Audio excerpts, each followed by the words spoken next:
Good evening दोस्तों।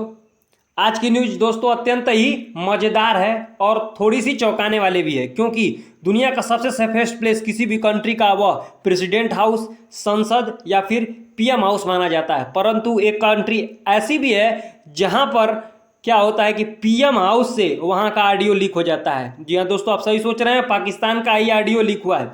वहां के पूर्व पीएम और वर्तमान पीएम दोनों का ऑडियो लीक हुआ है। तो दोस्तों आज हम इस न्यूज की संपूर्ण विश्लेषण करेंगे कि आखिर उस ऑडियो में क्या है और किस बारे में बातें चल रही हैं दोस्तों।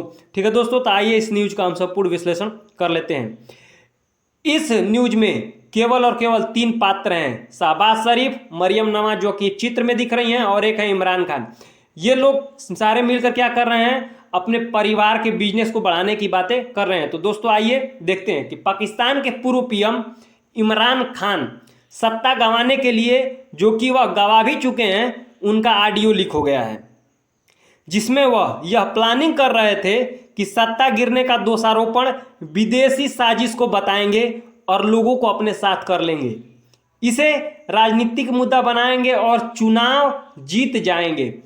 क्योंकि वह जानते हैं कि अगर कोई भी किसी भी देश के अगर नागरिक को एक साथ लाना है तो उसको क्या करिए, राष्ट्र का मुद्दा बना दीजिए, राष्ट्र से जोड़ दीजिए, राष्ट्र गौरव से जोड़ दीजिए। तो क्या करेंगे कि सारे जो नागरिक होंगे वह आपके पक्ष में आ जाएंगे। परंतु दोस्तों आपने एक कहावत सुनी होगी कि दीवारों के भी कान होते हैं, और यह बात पाकिस्तान में सच साबित हो गई। क्योंकि यहाँ पर पहले पाकिस्तान के पीएम शहबाज शरीफ का ऑडियो लीक होता है। कहने की बात यह है कि यह पीएम हाउस से लीक हुई ऑडियो है, जो दुनिया का सबसे सेफेस्ट प्लेस माना जाता है। उनका सबसे सेफेस्ट हाउस ही सबसे खतरनाक हाउस हो गया। उन लोगों को यह उम्मीद ही नहीं थी कि ऐसा होगा, लेकिन ऐसा क्या है दोस्तों, ऐसा हो गया है। कहाँ? पाकिस्तान पर। तो दोस्तों आपको पता चल ही गया होगा कि पाकिस्तान में कितने खतरे हैं। तो मेरा कहना है कि जो इंग्लैंड टीम गई है, भाई भगो भगो वहाँ से, तुम लोग भी सेफ नहीं हो। पहले पाकिस्तान के पीएम शहबाज शरीफ का ऑडियो लीक हुआ था, जिसमें वह मरियम नवाज के साथ मिलकर मरियम के दामाद के लिए बिजनेस डील सेट कर रहे थे। ठीक है, मरियम नवाज जो होता है वह नवाज शरीफ की बेटी हैं और शहबाज शरीफ की भतीजी लगेंगी दोस्तों। ठीक है, तो ये परिवारवाद भी चल रहा है। वहाँ पर भी पाकिस्तान में भी नेपोटिज्म राजनीति में चल रही है।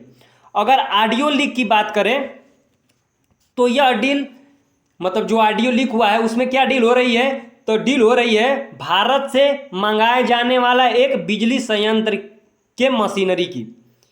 विपक्षी पार्टी का कहना है कि शहबाज शरीफ पीएम केवल अपने परिवार के बिजनेस को ध्यान में रखकर करना चाहते हैं। मतलब भारत जो कि हमारा दुश्मन देश है, वह उससे मशीनरी ऑर्डर कर रहे हैं। ठीक है, और वह किसके लिए? अपने दामाद के लिए। ठीक है, ये आपको याद रखना है।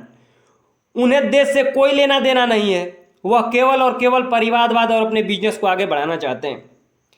इस ऑडियो लीक में शहबाज शरीफ एक अनजान व्यक्ति से कथित तौर पर कहा है कि वह हमारा दामाद है, उसे भारत से मशीन आयात कराने में आने वाली दिक्कतों के बारे में सूचित किया जाए कि दिक्कत क्या हो रही है, आखिर भारत से वो मशीनरी क्यों नहीं अभी तक आई, बिजली संयंत्र वाली।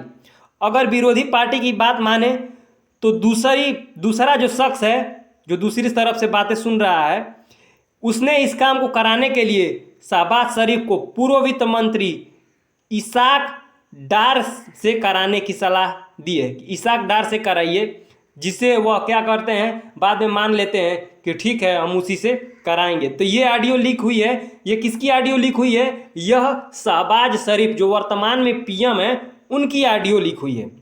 अभी तो यह मामला शांत भी नहीं हुआ था।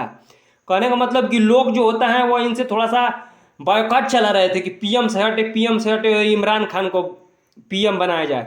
तब तक पाकिस्तान के पूर्व पीएम इमरान खान का भी ऑडियो लीक हो गया, जिसमें वह इस ऑडियो में आपको पता होगा दोस्तों कि वह क्या है, कि वह पूर्व पीएम हो चुके हैं। मतलब उनको पीएम पद से हटाया जा चुका है। कहने का मतलब यह है कि संसद में उन्हें पूरी तरह से बहुमत नहीं मिला और वह बाहर हो गए। तो उन्होंने क्या कहा था बाहर होते वक्त कि यह कार्य किसके द्वारा कराया गया है, तो यूएसए द्वारा कराया गया है, क्योंकि मेरी कंट्री पर यूएसए का प्रभुत्व ज़्यादा है। उन्होंने बहुत सारे उदाहरण भी दिए थे कि मैंने कितनी मिन्नतें करी, आईएमएफ से लोन लिया, परंतु हम मुझे कुछ नहीं मिला। जबकि शहबाज शरीफ पीएम बनते ही उन्होंने इनको बधाई दी। यूएनजीए की जो अभी अभी बैठक हुई है उसमें इनके साथ सेल्फी ली है, फोटो खिंचाया है, इनको लोन दिया है। सारे लोनों को जो पैसे देने की अंतिम डेट थी वह बहुत जल्दी थी, उसको क्या करा है कि बढ़ा दिया है। किसके द्वारा? जोई बाइडेन द्वारा। तो ये सब तर्क दिए हैं इमरान खान ने, और आईएमएफ ने इन्हें बेल आउट पैकेज भी दे दिया है। तो ये सारे तर्क उन्होंने दिए हैं और कहा था कि उनकी सत्ता गिराने का हाथ किसका है? विदेशी का है। परंतु इस ऑडियो लीक में कुछ और ही बातें सामने आई हैं। वह इस ऑडियो लीक में प्लानिंग करते दिख रहे हैं कि हमें सत्ते से हटाया गया है, अब हम कहेंगे लोगों से कि हमें सत्ता से हटाने का कार्य किसके द्वारा किया गया है? यह विदेशी साजिश है।